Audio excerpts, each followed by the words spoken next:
the shadows, where fairy tales whispered their darkest secrets, lies the truth they've been trying to erase. Meet Lilith, a wanderer of forgotten tales, awakener of silenced voices. She travels through the twisted legends, rewriting destinies and unleashing the power of the forgotten. The princesses awaken, their stories transformed, their truths revealed. Join the journey through the dark side of the tale, where the happily ever after is just a lie. Subscribe to Once Upon a Crime, where fairy tales finally tell the truth. Are you ready to step into the shadows of the stories you thought you knew? Welcome to Season 1 of Once Upon a Crime. Our journey begins in a place called Fairyland, but not the one you remember. Long before glass slippers and poisoned apples, there was her. Feared, forgotten, and rewritten. Lilith wasn't a villain. She was the first to break the rules, the first to choose freedom over silence, and now she returns, not to curse princesses, but to awaken them. So before the next fairy tale begins, meet the one who started it all. This is her story. Long before the apples and glass slippers, before fairy godmothers and cursed spinning wheels, there was Lilith, the first woman. Not from a rib, but from the same earth as Adam, equal in birth, equal in breath. In the beginning, when the dust was still warm and Eden untouched by sin, Lilith walked beside Adam. Not behind him, not beneath him, beside him. But equality is a dangerous thing in a world not ready for it. When Adam demanded obedience, Lilith refused. When he claimed dominion, she claimed the sky. She spoke a name, the name of God. And with that sacred breath, she flew. Away from Eden, away from control, into the wilderness. Heaven called it rebellion, hell called it blasphemy. Lilith called it freedom. She fled to the far edges of the world, where rivers bled into the sea and stars hung lower.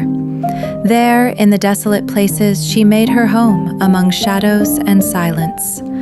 The creatures that hid from the light found her. Jackals lay at her feet, owls perched on her shoulders, serpents whispered her name like a prayer. She was not alone. She was becoming. The angels came next, not with mercy, but with threats. Return to Eden, they said. Submit, be silent, or watch your children die. She wept, not out of weakness, but rage. She did not return. Instead, the world began to rewrite her. They called her demon, temptress, mother of monsters. They said she seduced men in the night and devoured newborns. They blamed her for every unexplainable sorrow, every silent scream. But these were not truths, they were warnings. Because a woman who cannot be owned is a threat to those who believe they are owed. In the forgotten wastes, where the sun dares not linger and silence hangs heavier than time itself, the wild beasts roam freely, untamed, unseen. Jackals whisper to one another in low howls, while the wild goat cries into the void, calling out to no one and everyone. And there, amid the ruins of a world forsaken by men and gods alike, she waits. The night creature, the screech owl, Lilith. The old texts name her in passing, a shadow within Isaiah's prophecy. The wild beasts shall meet with the jackals, and the wild goat shall cry to his fellow. Indeed, the night bird, Lilith, shall settle there and find for herself a resting place. In Hebrew, she is not merely a bird, but the embodiment of night itself, a being both feared and forgotten, banished yet unbroken.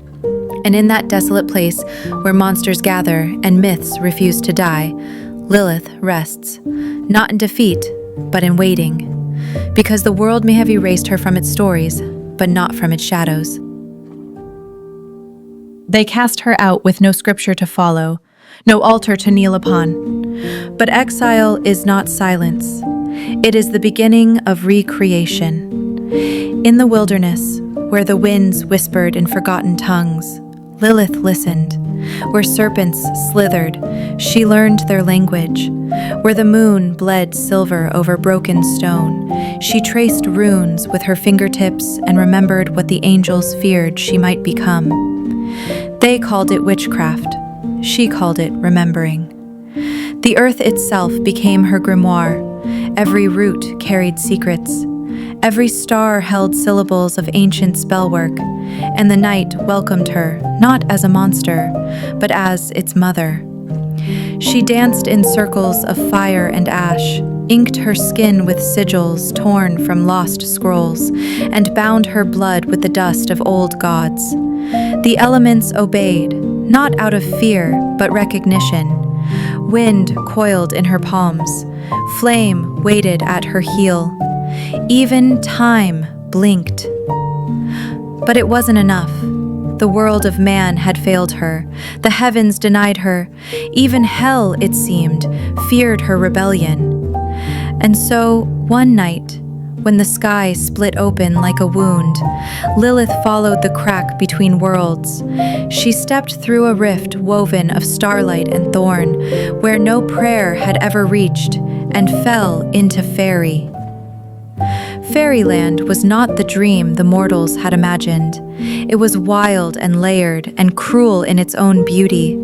It was a place where truth wore illusion like a gown, and names had power that bent trees and tore kingdoms apart. The Fae did not welcome her, not at first, but they felt the oldness in her. She was not mortal, not Fae. She was older than either. She did not ask for favor. She made a pact with the forgotten. The unseelie queen tried to bind her. The seelie court tried to banish her. Neither succeeded, for Lilith had mastered not just spells, but sacrifice. She did not wield magic like a tool. She became it. In time, the dark creatures of fairy, the changelings, the banished dryads, the wolves who walked like men, gathered at her side. To the courts, she was a threat. To the outcasts, she was a legend. And in the deepest grove of twilight, under a canopy of stars that never moved, Lilith carved her own kingdom, not of obedience, but of remembrance, a kingdom of those who had been rewritten, erased, condemned. She whispered spells older than stone, cast circles wider than thrones, and wrote a new tale, one where monsters ruled and shadows were sacred. And when mortal children dream at night, they still see her eyes behind the veil, a reminder that not every villain in the story was ever a villain at all. I hope you enjoyed the story of Lilith, her fall, her rise, and the power she claimed in the shadows.